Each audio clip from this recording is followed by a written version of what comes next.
A new class of Navy ship was brought to life Saturday.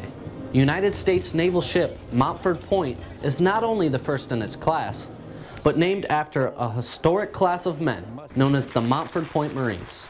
They have inherited a great legacy, and that is the legacy of the Montford Point Marines. And by virtue of the name of this ship, I know that they will do great things to uphold the traditions of the United States Naval Service and the American tradition of freedom. The ship was named after the first African-American Marines who began training in 1942 at Montford Point, a segregated training facility at Camp Lejeune, North Carolina.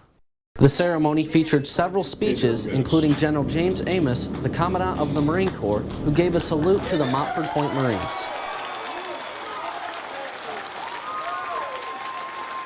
The ship was sponsored by Mrs. Jackie Bolden, the spouse of Charles Bolden, who was the first African-American to head NASA, as well as a former commanding general for the 3rd Marine Aircraft Wing.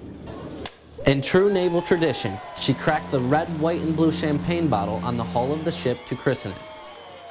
The ship's namesake, the Montford Point Marines, will forever play an important part of Marine Corps history, and the ship will embark on missions afloat at sea with Marines and sailors aboard for several decades to come.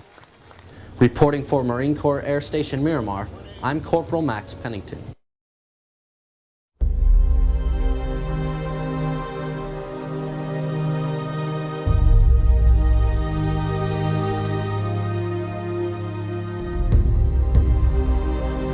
I decided I wanted to go into the Marine Corps because there was a Marine who lived around the corner from us. This man was nothing but pride, and I knew that's what I wanted in my life. And at that time in my life and in the history of this country, blacks could not get in the Marine Corps.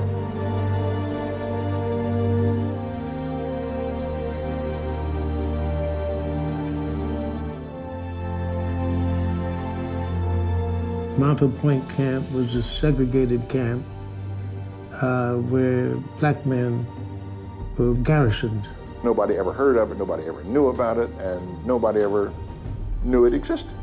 There were only 2 boot camps in the Marine Corps for 99.9% of the Marines. My drill instructor, he was the one that told us that if you're gonna be a black Marine, you're gonna have to be better than anybody else. Better. When I went in, actually, we only had a few non-commissioned officers. And one of the officers wound up having Montford Point named after him, Hashmark Johnson. He didn't have to say anything. Just look in his eyes, just stare. You knew what he meant. And you just waited for him to speak. You were subjected to very intense training, and you feel like a survivor. In fact, you survived the training, and now you're officially a Marine. You felt as though you had accomplished something within yourself. You know, Buffalo Soldier, Tuskegee Airmen, all this, and the Montford Point Marines, you know, it's the same thing.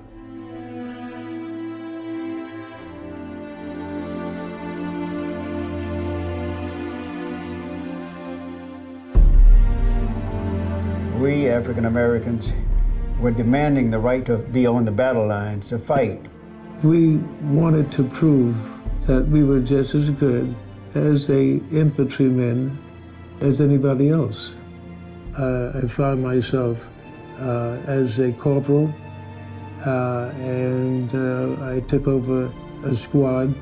We ended up on the island of Iwo Jima. I landed on D-Day, incidentally. So when we got to Iwo Jima, it was a city of ships. One of the most unbelievable sights you want to see in your life. All the landing crafts were going around in a circle, forming a line to come in waves to the beach. First of all, the waves, understand, that were coming in against the banks were ferocious and sometimes covered you up. That was in my mind. Would I ever see my brothers and sisters again there? They were just pitch black. When the Japanese fired their weapons, they get a good idea of where they were located. From out of that, there were 2 in my squad that earned both the Silver Star and the Bronze Star.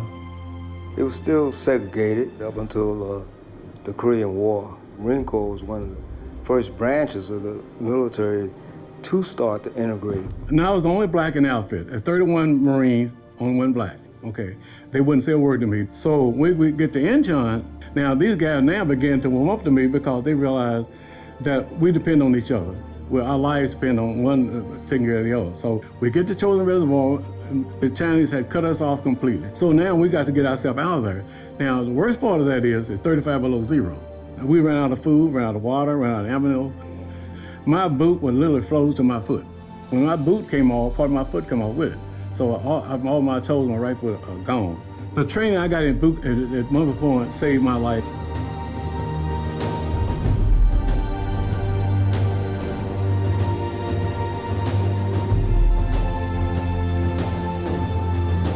We were coming home from overseas and we stopped at the railroad station and we saw all these signs. No colors allowed, white only. And we took all them signs down. And we told them we didn't go to war for the United States to come back to see this. I wasn't drafted. I volunteered to wear that uniform. And I respected the uniform, and I had hoped my fellow citizens would have respected it also, but that didn't necessarily happen. I have a friend was on his way home after boot camp. He was sitting there having been passed over by 2 buses when suddenly a big burly white Marine came in. And he came over and he said, gee, I didn't realize that there were black folks in the Marine Corps now. He said, well, welcome. He said, how long have you been here? He asked him. He said, by the way, why are you waiting over here? Why aren't you getting on the bus? And he said, every time the bus comes in, the white folks are put on first and I can't get on. With that, the white Marine called out, who's in charge of this bus station? And the manager of the bus station came over and he said, you see that Marine over there? He said, when the next bus comes out of here, I want to see his butt on one of those seats. This is 1943. The commonality, the common brotherhood between Marines was shown at that time.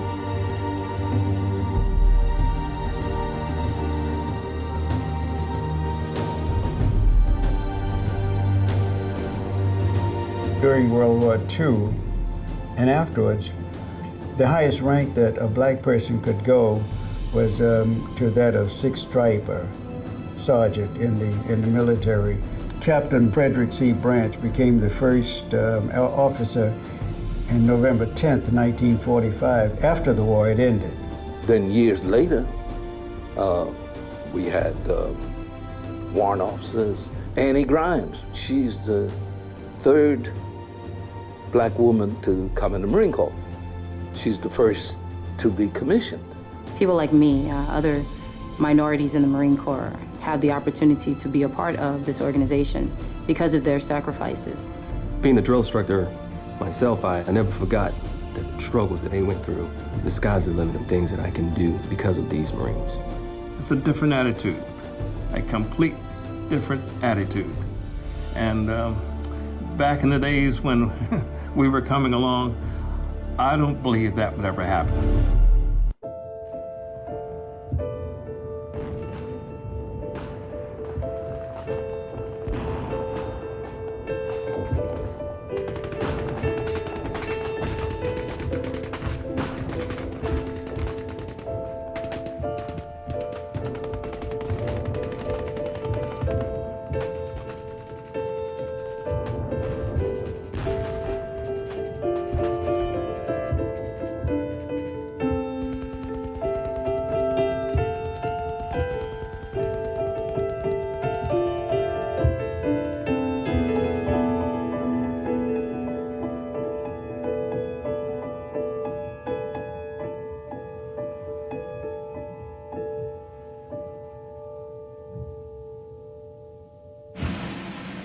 "70 years after African Americans broke the military's final color barrier, surviving members of the Montford Point Marines gathered on Capitol Hill to receive the Congressional Gold Medal, the nation's highest civilian honor.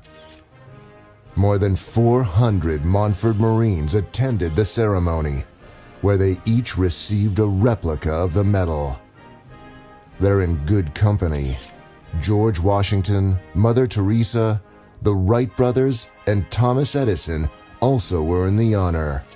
From 1942 to 1949, nearly 20,000 African Americans went to Montford Point, a blacks-only boot camp at Camp Lejeune. Most were shipped off to war, with the majority heading to the Pacific Theater during World War II. They served as members of the 51st and 52nd Defensive Battalions in support roles for white troops. Others also served in Korea and Vietnam.